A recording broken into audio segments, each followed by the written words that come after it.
Meg received the rare compliment, but it was just the setup for a prank. What? Hey, Meg, you sure look hot today. What? Hey, Meg, I lit your scalp on fire. Don't worry, I'll put it out.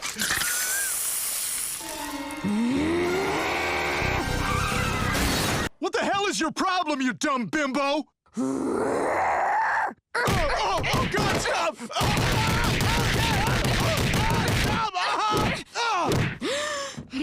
Chris unintentionally roasts Joe while looking for non-wheelchair-bound advice on sex.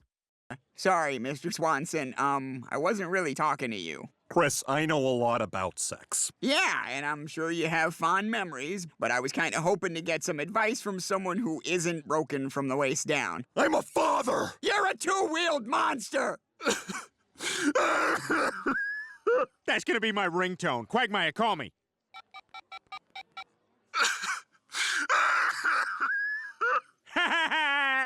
The Griffins are shocked to discover that Meg's hidden talent and Chris's overshare. I have to say, I'm very proud of Meg. Who knew she was good at something? Yeah, does anybody else in the family have any secret talents we don't know about? I'm the Quahog edging champion. Well, that's great, Chris. Now, what's that? It's the practice of erotic sexual denial. Go wait in the car. And no edging! But he did continue edging, bringing himself to the verge of sexual pleasure, only to stop at the last moment. Peter mocked Lois with a bizarre imaginary version of her. Hey, what you doing down there, Lois? Aw, what's your matter? Mad at little old me? In your imagination, I've got long eyelashes.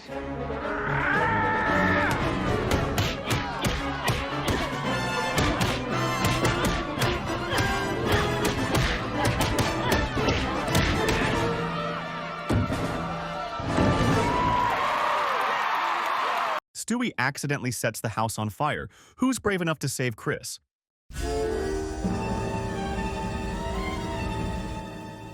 Oh my God, Chris is still in there! Somebody save Chris!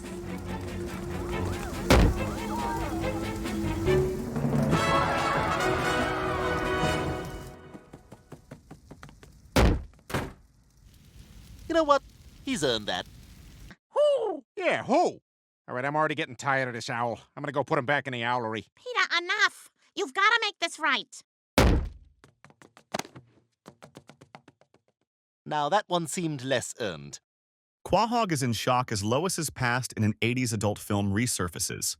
Lois Griffin has revealed to this reporter that she appeared in a pornographic movie back in the early 1980s. What? Mom, that's you! Evidently, Lois Griffin, star citizen of Quahog, is also Lois Griffin, star of Quest for Fur. It just goes to show you never know what sort of person is living next door. Tom? I can't believe this! Lois, you were in a porno? She totally betrayed me. I thought girlfriends were supposed to support each other. Ha! Slut! Brian met biggest fan of his and got hit with a painful trick. Hey, you like scotch? I got a 21-year Macallan in here. Let's have a drink. How does a wolf get a 21-year Macallan? It was a gift from a friend. Pretty good friend. Hey, what do you do? I'm a writer. Wait a minute, what's your name? Brian Griffin. Brian Griffin? I knew I recognized you. I read your book. You read Faster Than the Speed of Love? I sure did, and thanks for saying the title. Well, maybe I will come in for a Macallan. He didn't read my book. Couldn't kick out the nasty neighbor, but suddenly, a swarm of bees appeared. You guys are bad fighters. Oh, cool! Honey rain! Ah! Oh my God! Is that a bee? You have bees here? Yeah, it's the world. Holy crap! There's a ton of them! Dad, start up the party bus! We're moving! Bees? Yeah, bees! And they're showing Blitz! We gotta leave on 2!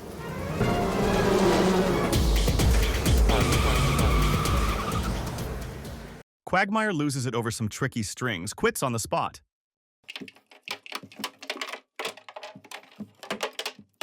Come on, I'm gonna just skip right over the strings. Yep, there it goes again. I saw it. I totally saw it. All right, that's it! We're done! Do you hear me? I quit! Hey, your makeup lady was crying earlier. What was that about? This is my time. Don't ever fucking talk to me during my time! Peter tries to teach Joe a lesson, but ends up making things even worse. I'll teach Joe to ogle my wife. Oh, hey, Peter. What are you clenching in that fist there? Well, that was sadder than what I was going for. Well, at least it's over. Oh, God, those are all final notice wheelchair bills. Not a good day for Joe. Brian tries to see Dylan but gets rejected. Oh, hey, is Dylan back here? Sorry, Brian. Dylan says he doesn't want to see you anymore. We're not allowed to let you in. Well, you know what? I'm sorry, too. For what? For this! Yeah, you probably would have had a better shot if you hadn't yelled, "For this!" That kind of telegraphed what you were going to do. Stewie, it's no use. They're never going to let us in. Well, maybe you can't get in, but I think I know someone who can. A disastrous attempt at number crunching. The chaos of Thanksgiving grocery shopping. What are you working on? Just trying to make some sense of these numbers. What did you hit? What happened to my spreadsheet? What exactly was the end game if I hadn't walked in? There's nothing worse than grocery shopping on the day before Thanksgiving. Yeah, that's the sound a rich family's turkey makes. There's still a lot more groceries in the car. Well, it's not a race. Take a break. If you knew how close we were to putting you down last year. Was Santa Claus kidnapped by some Islamic guys? Daddy, where's Santa? Was he killed by Muslims? Oh, my God, poor Stewie. He's so disappointed. Of course he is, Lois. I feel the same way. How come every time I'm feeling happy, somebody's got to come along and ruin it? Are you enjoying your coffee, sir? Yeah, it's very smooth. Good flavor. What if we told you that we secretly replaced your coffee with Folgers crystals? Wouldn't you feel like a dumbass? Because of how you just raved about it just now? You stupid son of a bitch. Folgers. Drink us when you've been tricked into it. Peter realizes he knows nothing about Joe's father. An awkwardly offensive moment. Hey, Joe, come to think of it, I've met Cleveland's dad, and my dog slept with Quagmire's dad, but I don't know anything about your dad. Yeah, is he still with us, or is he living in heaven with Jesus Christ? Ugh, save that for your black friends. Yeah, my dad's out there somewhere, but I haven't spoken to him in years. What? Really? Sorry, Cleveland, that was mean of me. I already forgave you. But, Joe, why haven't you seen your dad? Well, he's a good guy, but we just drifted apart. It's no big deal. The drinking session felt dull without Quagmire around. I had a pretty good egg dish last night. What? What am I supposed to do with that information? Well, I don't know. Maybe ask me for the recipe? Do you have it? No. So what's going on with you guys? Nothing much. See, this is where Quagmire normally would have told one of his outrageous sex stories. We don't need him. I got a sex story for you. So I'm banging this chick, and she's saying to me, I'm worried that Chris won't get into college. And then I says to her, that seems like a legitimate concern. Peter dramatically misinterprets a routine medical checkup. Peter, my God, you look terrible. What happened? I was raped.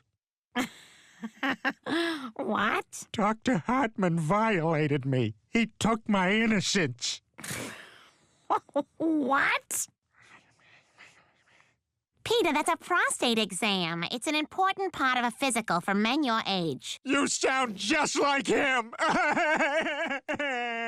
Fucking idiot. Peter's rescue was heroic, but also extremely confusing. All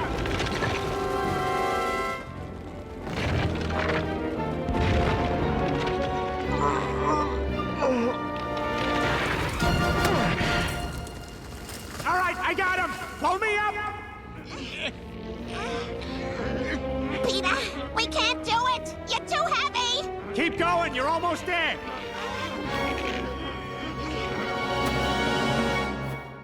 I found a rock I like. Caviar, compliments, and a side of passive aggression.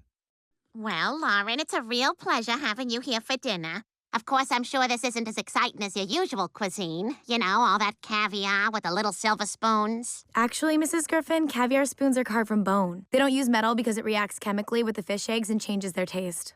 Oh, well, that's fascinating. You could have just complimented the free food, but one-upping me is another way to go. So, you know, guys, Bitch. Lauren just finished a fascinating doctoral thesis on suborbital propulsion mechanisms that NASA is using for the next generation of space shuttles. Lois, did you ever find out what was stolen? So, Mom, did you ever find out what was stolen from that Nantucket house? I did. Funny story. Never is. It was a bottle of shampoo I must have packed in my bag. Oh, no way. You did it? How does your fat foot taste, Mom? Apparently, taking the rest of a tiny bottle of shampoo is considered stealing nowadays. Answer the question about the foot. What are competent robbers like? We now return to Home Alone with competent robbers.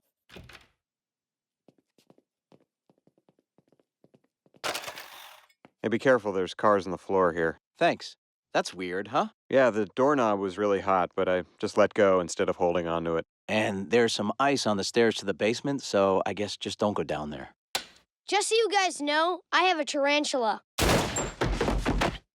Well, now there are no witnesses. Chris hears an inspiring speech on hope, followed by a comical take on creativity. Hope is a horizon we head for, leaving nothing behind us but fear. And though we may never reach our goals, it's hope that will save us from who we once were. Wow, did you learn that at school? No, you can't just learn creative writing, Chris. It's got to be inside you, like musical talent or athleticism or the ability to choose to be gay. I don't think they choose that. Oh, please, they choose that. Lois is dramatically banished from the church. For what? Sinner. Harlot. Skank. I'm actually sick. You are no longer welcome here, Lois Griffin. But, Father, I've been an active member of this church for... Leave this house of God. But I love the church. It's an important part of my life. Maybe you should have thought of that before you made a porn. But, Father, I didn't mean... Wait, did you say a porn? Yes. Lois really hates someone with the initials PG. Buy a new mattress? Oh, Lois, I slept great on your side of the bed. Oh, and I read your journal.